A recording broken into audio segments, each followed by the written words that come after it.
Good morning, Margaret. Thank you very much for being with us today. Margaret Lux from the Saolta Hospital Group has come as a patient representative. Margaret, could you tell us what you think is the difference between patient experience and patient satisfaction?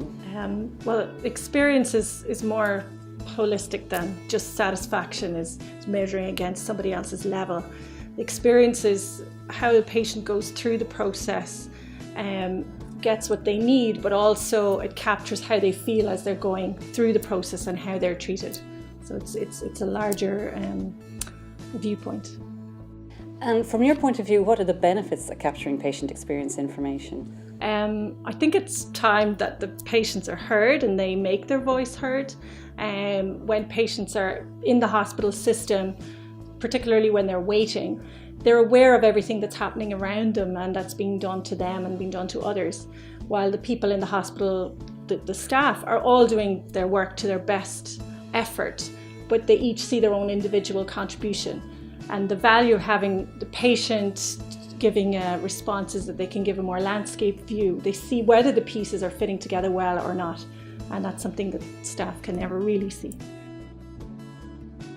And patients have been involved in selecting the questions to be included in the survey questionnaire. Do you think that the questionnaire will capture patient experience well?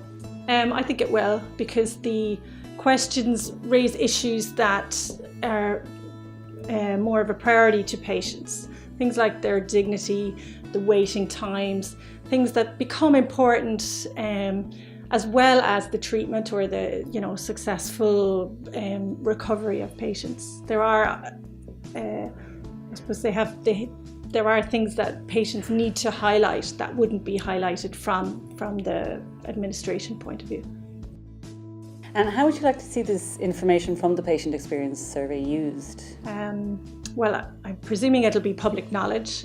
I think it should be beneficial to give a geographical spread of the health system, and it'll act as a baseline. We don't really have anything to compare how well the system is working for the patients who are its main focus. And also, I'm hoping that, as well as the negative things, that there'll be more of a balance and we'll be able to see the positive side of what is working well. Okay. And patients' views can make a difference. Have you ever seen any examples of this in practice? Yes.